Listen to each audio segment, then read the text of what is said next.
Welcome back to another edition of news to help you know the place you love to live. I am Mayor Sue Ann Hohimer of the City of Normandy Park, and this right here. Hi, Amy Arrington, City Manager. All right, and so we are going to give you another short synopsis of our brief, regularly scheduled City Council meeting. Actually, the meeting wasn't brief, but hopefully this video will be. So before we get into all the details, I'm going to just put this announcement right out there at the front. Please join us at Winterfest this year. We'll be in the Normandy Park Town Center in the evening from 4 to 7. I'll be on stage with some other news anchors and just an opportunity to welcome Santa to the neighborhood, enjoy some snow, and have some wonderful merchants there with selling their wares. So we'd love to have you come by and see us. And earlier in the day from 11 to 1, you can show up at the Manhattan Center, and there will be an opportunity there as well to take some pictures with Santa. So we really hope to see you. That is Saturday, December 3rd. Thanks. Moving on, though, to our meeting, we began our meeting on Tuesday night with a presentation from the Des Moines Senior Center. It was brought to us by Novi Donato, and she presented all of the activities for the upcoming year for the City of Des Moines.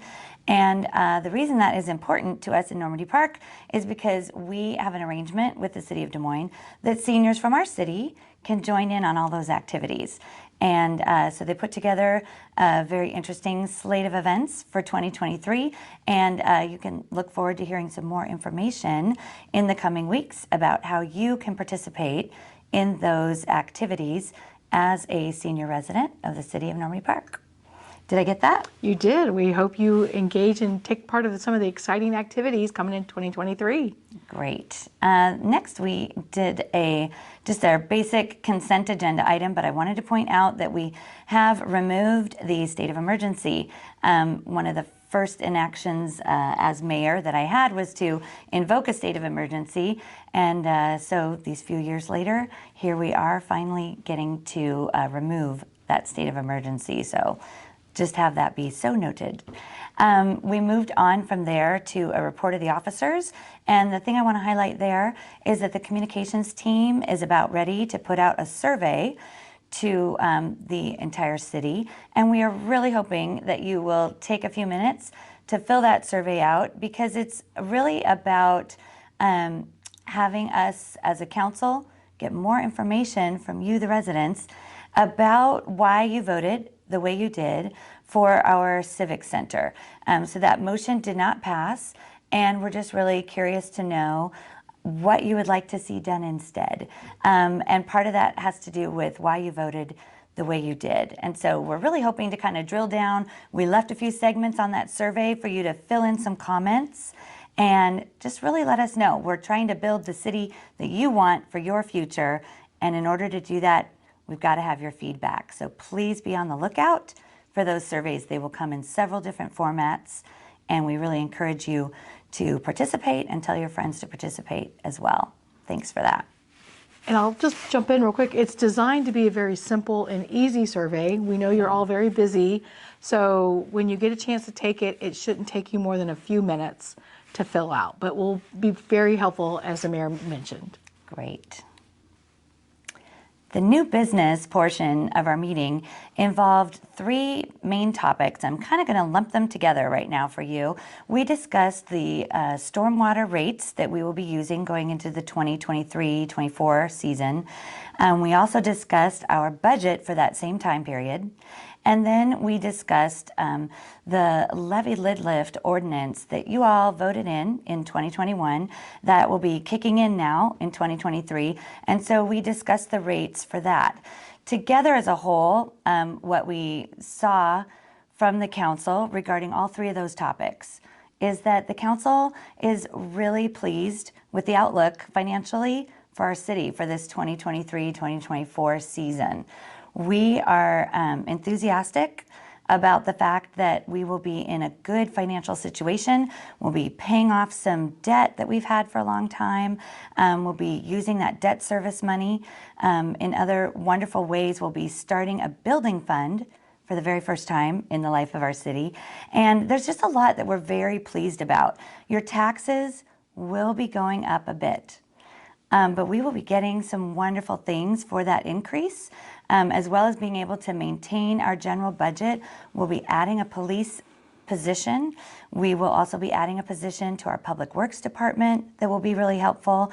And overall, I think we're going to see a lot of wonderful improvements in the next 2 years to our infrastructure, to your roads, to culverts, and we're really pleased with where we are. We haven't always been able to say that about the city, and I think what you would see if you tuned into that meeting and listened to the discussion is that our council members are very pleased, thankful to the staff for all the work that they've done to get us to this wonderful position where we feel comfortable heading into 2023 and 2024. How about that? Did we cover that? I think you did, and just to kind of summarize exactly what you just said too, is, in the past, the city has had some very tough financial times, and due to the leadership of the city council and the support of the residents with the levy lift, we are in a very strong position where things are now being done the way they should be, and we're definitely maintaining and have a sustainable future ahead. That's great. The other thing I'll point out is we do have a meeting coming up on November 14th, because some of these things that we discussed that have to do with rates, those need to, that information, our decisions, need to be sent to King County so that they know how to properly allocate our funds. When you pay your property taxes, that all just goes to King County, and then they send the money back to the city, apportioned out according to these different amounts that we've decided. So the money will come back into each of the buckets that we set up last night. Did I get that right? You did. Okay, so November 14th, we're having a brief council meeting just to sort of finalize those amounts and get that directive sent off to King County so that they can allocate our property taxes accordingly. Our final item of the evening on our new business was to vote in an approval of a work plan and budget for the South King County Housing Homelessness Partnership, which we are a part of, along with other South King County cities. Our council member, Eric Zimmerman, serves on that committee, and Nicholas Matz, our Director of Community Development. Community Development, thanks. He is our staff member that is on that. So we were presented with the work plan and the budget for that committee. And the point I'd like to make for you, our residents, is just that we notice as a council that there are often times when, as a city, we maybe don't perfectly agree with some of the other regional opinions. And yet we're really grateful for a position at the table on some of these things that really affect South King County. And so this work plan and budget, we're not maybe perfectly aligned with every single line item, and that's what came up in our discussion. But there's definitely a sense among the majority of the council that it's worth it to have our seat at the table. And so we did pass an approval of that work program and budget for that program. Next, we just ended the meeting with a little bit of discussion on the legislative agenda. So that is, putting together the things that are most important in Normandy Park for us to convey to the state. So when the state of Washington is putting together their agenda for the year, we sort of organized sort of the top 5 or 6 things that we would like to have our representatives focus on as they are, battling it out for finances and for legislation from the state. And so we put it together in a succinct way. It all fits on one page. And we're really hoping that our various representatives from our district will convey those thoughts to the larger legislative body.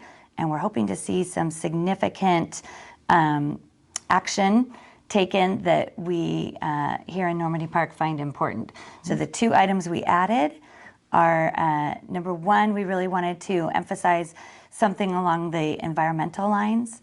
And so we've added some requests there that our government, what would you say, send money yes, for salmon, yes.